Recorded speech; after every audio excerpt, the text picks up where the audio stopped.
I welcome you all to Decoding UPSC Metrics. So today's video will be focused on my comprehensive book list which helped me to clear UPSC prelims and mains 2025, and this is the curated book list which I have created after the 4 attempts which I have given, in which I have cleared all the 4 prelims. This is my credentials.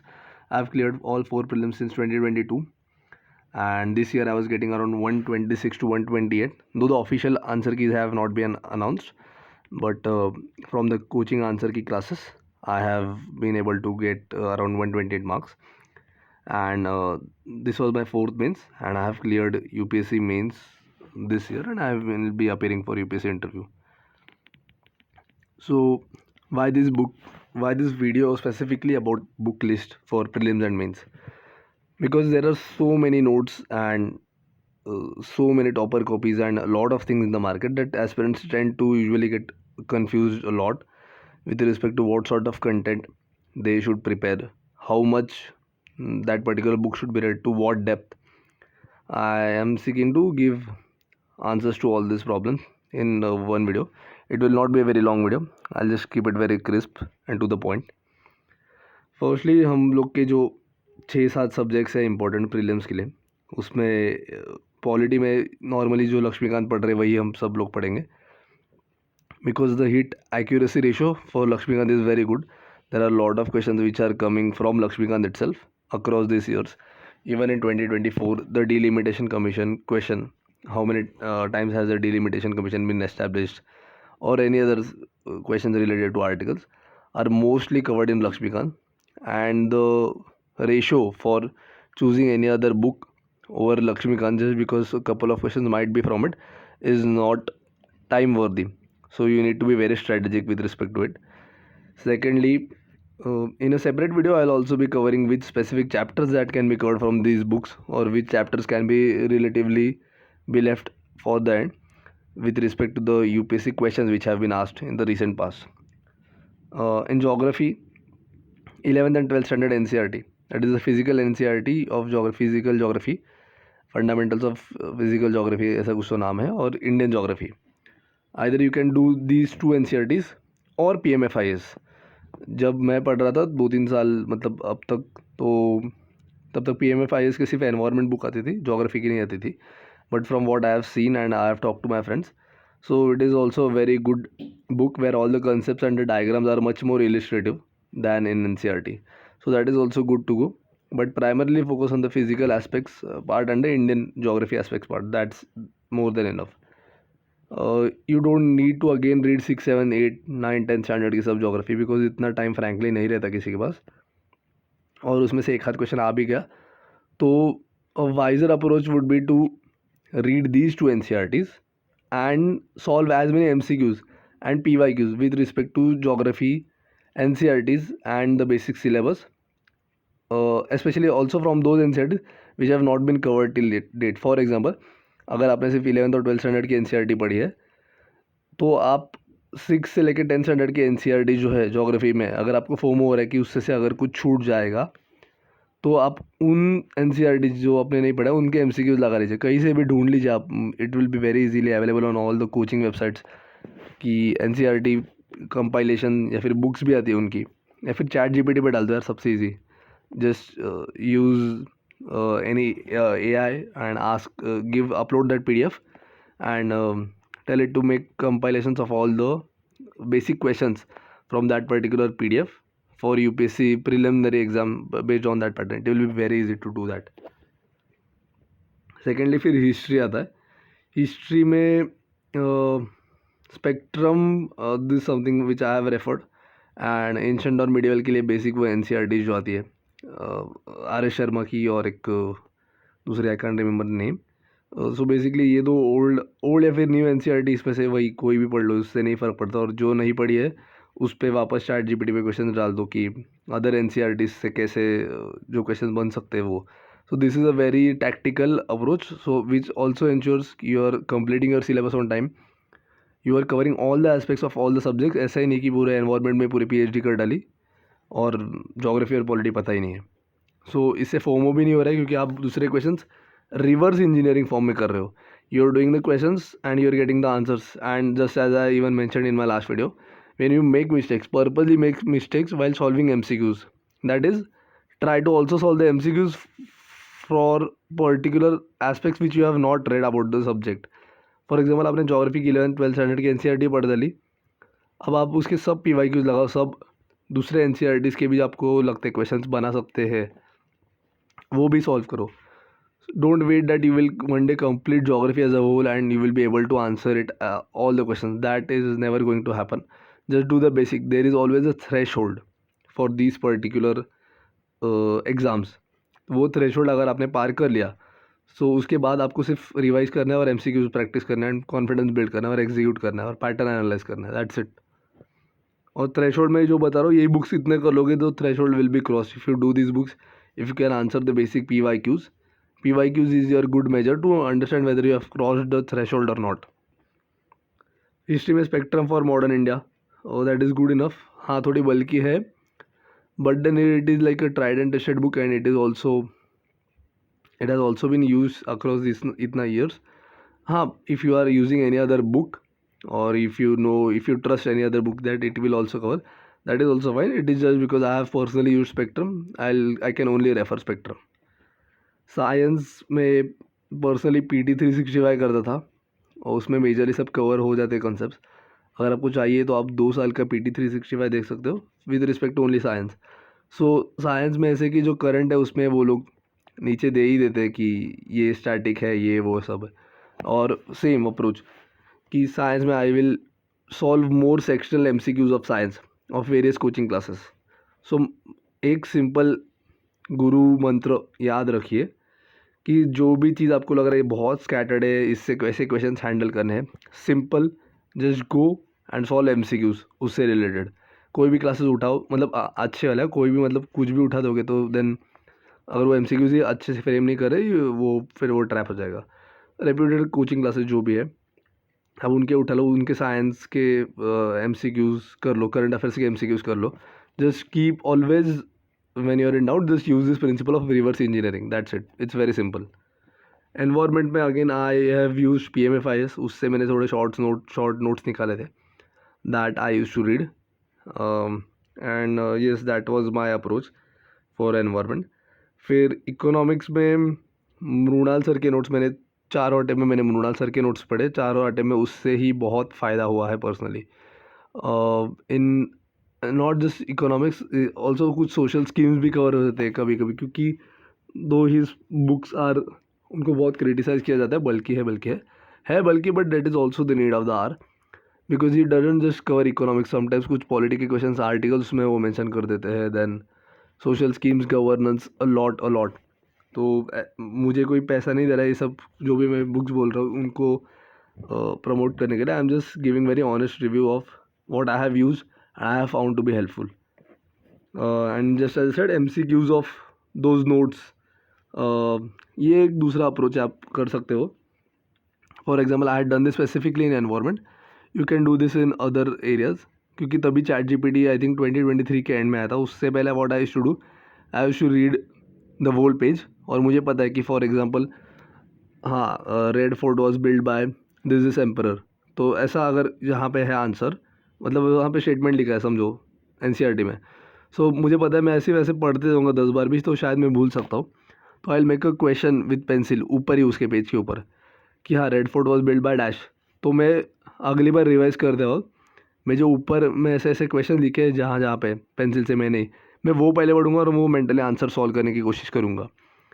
Because of which I'll be able to actively recall these things very easily. But now you can even do just upload photo on any AI and ask it to make questions. It has become very easy now.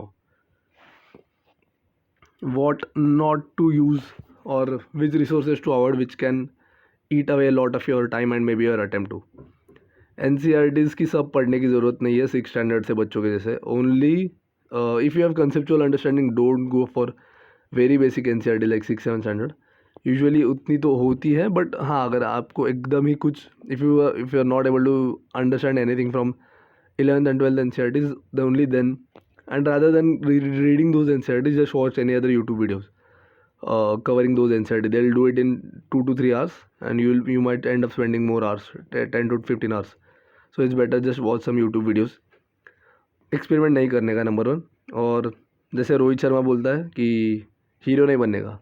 So as simple as that, don't unnecessarily go and try out any other notes और ऐसा जो कोई majority लोग use भी नहीं कर रहे, just because हाँ आपको काफ़ी ये लग रहा है. बिकॉज अगर आप नए हो, specially if you have cleared prelims, then it's fine because you know what it requires, so you can sift out the content from it.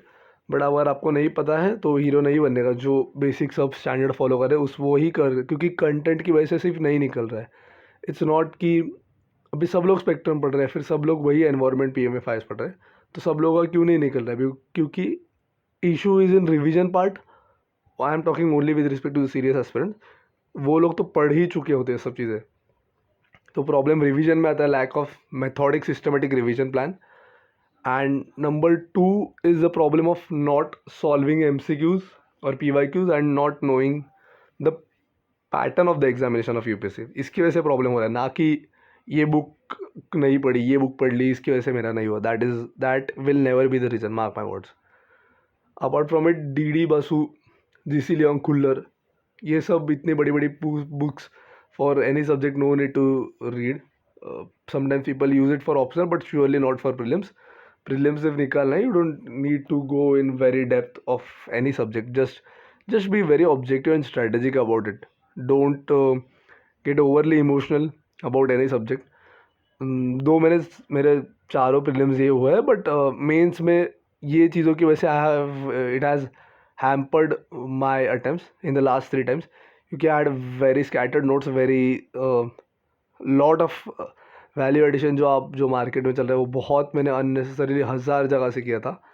And I was not able to consolidate my notes, I was not able to revise them, I was not able to do ample PYQ practice, so I couldn't spend much time to analyze the examiner's mindset. ये सब basic चीज़ें पीछे रह गई और time इसमें ही चला गया, ये पढ़ लूँ वो पढ़ लूँ, ये इसके नोट्स उसके notes. So please don't make that mistake. Don't waste your attempt, don't waste your youth.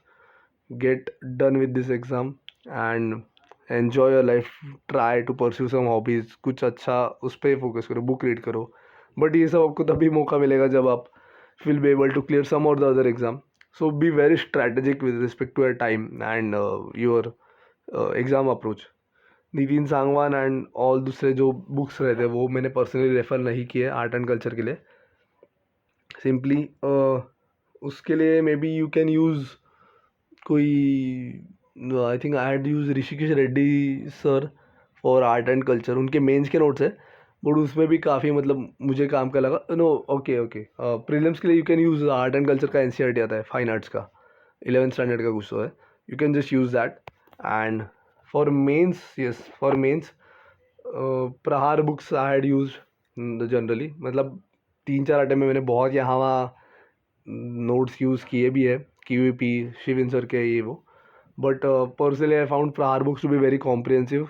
Relatively shorter है, कंटेंट ओरिएंटेड है, जितना चाहिए उतना दे रहे, अननेसेसरीली बहुत लोड भी नहीं कर रहे. पेजेस कम है और रिलेटिवली उससे नोट्स निकाल के दैट रिवाइज करना इज़ पॉसिबल. सो मेरा पर्सनल सजेशन स्ट्रैटेजिकली वही रहेगा. Again first, if you have a grasp over these things पहले, you can also enjoy that PYQ compilation जो भी आपको मिल जाता है. 0 IS का बहुत अच्छा आता है, फिर आई थिंक 4M IS का आता है, नेक्स्ट IS का बहुत लोग का है, फिजिक्स वाला का आता है. PYQ कंपाइलेशन का, मेंस का, what is in the syllabus वो एक बार देख लो. PYQ जो है एटलीस्ट लास्ट 10 ईयर्स के, 10 अभी शायद 12-13 ईयर्स हो गए रहेंगे 2013 से. सो 2025 से उल्टा जाओ. Try to jot down the keywords and examples of those PYQs as much as possible and just put them in a particular note. तो डिजिटली करो या फिर maybe you can do even on paper. And after that check what is left in the syllabus, जो keywords that haven't been asked in the PYQs in last 10 years, उसके note से प्रहार से फिर अपने notes में add कर दो. Then you are done. अब आप ही खुद ही बताओ आपका कौन सा सिलेबस या फिर कौन सा PYQs रह जाएगा.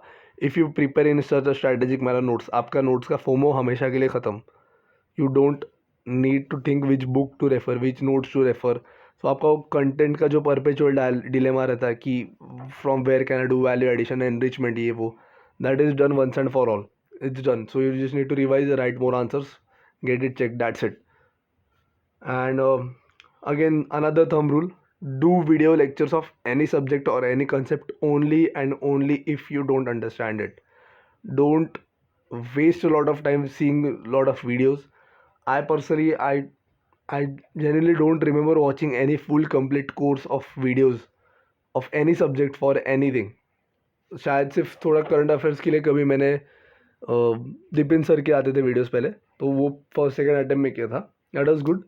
बट देन वही है कि आई लेटर रियलाइज कि if I am able to understand something from written document like PDF या फिर PT365 या फिर main 365, why should I spend a lot of time in any form of video for of any one reading. मतलब वो सुन के फिर उससे notes निकालूंगा, फिर वो याद करूँगा, उससे अच्छा सीधा मैं नोट्स निकालूंगा. So that is simple thumb rule. Don't fall for that trap because that is a passive form of learning. Mind it. That is a very passive form of learning. I have seen a lot of my friends do it. They just for months on end they go on watching video lectures of GS2, 3, 1. देखते जा रहे हैं, सिर्फ notes निकालते जा रहे हैं. It feels very good. It feels as if you are studying for hours. But believe me, अंदर बहुत कम घुस रहा है दिमाग के अंदर because it's very passive form of learning. You can do it even while enjoying, but when you are actively making notes, when you are trying to make some mnemonics to make it remember, when you are trying to link PYQ with syllabus keywords, आप ही सोचो आपके neural networks कितने strong बन रहे हैं brain में. But when you are just watching a video and writing it down, it is very poor form of retention. So unless and until you don't understand it, don't go for videos. it और time भी बहुत जाता है, frankly बहुत time जाता है उसमें. फिर हाँ, I had use Rishikesh Reddy sir's note. I think वो 2020 के 2021 के टॉपर है. सो जो भी चीज़ अगर कुछ बहुत स्कैटर्ड लग रही है तो world history, post independence, art and culture, वो सब I just refer to his notes. हाँ, अगर आपको दूसरे कहीं पे मिल रहे हैं आपकी क्लासेस में या फिर प्रहार में, it's good. But if not, Rishikesh Reddy sir's notes are very good, specially for art and culture, world history और थोड़ा post independence. It's very quick, you can get the basic grasp. वो भी PYQs और इतना कर लिया, it's more than enough. It's short notes है वो भी. हाँ, वैल्यू एनरिचमेंट यार, ये सबसे बड़ा मार्केट में इसका बहुत प्रॉब्लम हो रहा है because of too much of content. वही प्रॉब्लम हो गया. पहले there was lack of content prior to covid, and after covid it is problem of too much of content epidemic हो रहा है. So again, I don't want you guys to repeat the same mistakes which I have done. I have done almost all the type of value addition of all the classes which जो mainstream है, जो आप पूछ सकते हो. If you write in the comment section, I'll let you know I have done all types of value addition जो classes है. Because in each attempt I thought कुछ तो lacking है content में, ये वो. And each attempt में मेरे marks उल्टे आ रहे थे. First attempt में I had scored 717. Second attempt में I got 670. Third attempt में I got 620. So in fourth attempt I decided that I'll just use those specific notes which I have made, which are covering the PYQs and syllabus. That's it. And just basic current affairs का value addition. वो भी कैसे? Simple कि if since I have given 3 mains, so I already have notes for India, Bangladesh, India, China, India, Pakistan, सब है.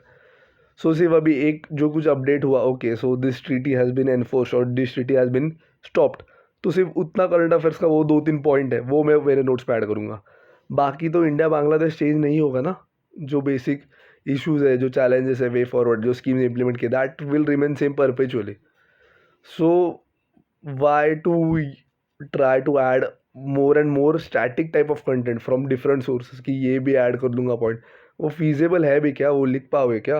अगर already India Bangladesh के आपके पास 10 पॉइंट है तो अभी उसमें और कैसे ही लिखोगे? उसमें भी क्वेश्चन में 2 एस्पेक्ट पूछते हैं मोस्टली, चैलेंजेस क्या है, वे फॉरवर्ड क्या है.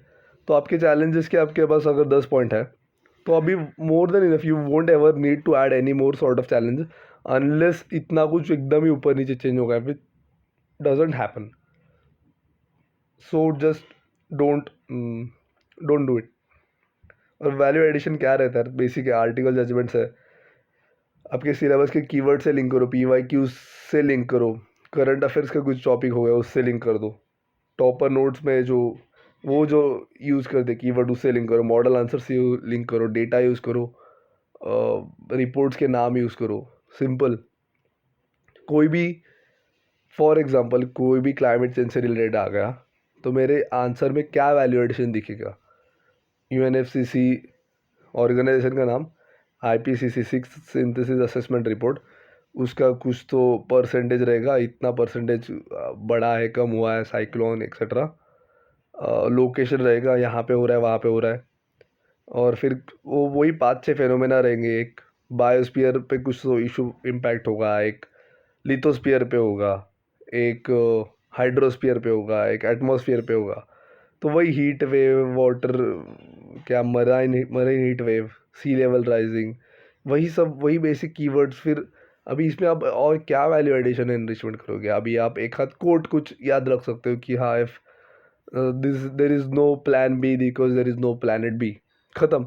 अभी इससे ज़्यादा आप वैल्यू एडिशन पे सर फोड़ोगे तो rather than answering actually seeing क्या एक्चुअल क्वेश्चन में क्या पूछा है, तो उस पर ज़्यादा फोकस करो। So after again even in answer writing, after achieving that particular threshold of content, nodes, basic value addition, the game becomes of skill, how you can use the same points which you have used in different answers।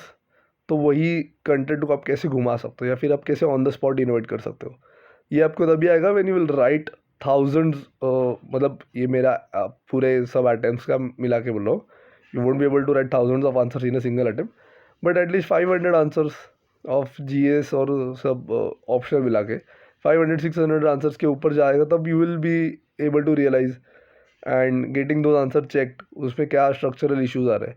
So you will know कि okay this is the issue. So you won't need a lot of value addition और enrichment उसके बाद, basic value addition हो जाने के बाद। ऐसा भी नहीं कि आपको आर्टिकल नहीं आ रहा है तो that is wrong, that should be there basic, but उतना भी नहीं है जितना बवाल मचाया जा रहा है। सो just be very strategic about these things, that is all I wanted to say. And for the next video, let's see, I'll either make a video on any specific subject, or maybe CSAT, or maybe on solving actually UPSC paper. Just let me know in the comment section, because just I have been always been saying that's the only form of medium by which we can communicate. I was also thinking of maybe opening up a Telegram channel. It's very tentative, ऐसा कुछ मैंने fix decide नहीं किया। just let me know in the comment section, I'll reply and try to be as interactive as possible. Thank you.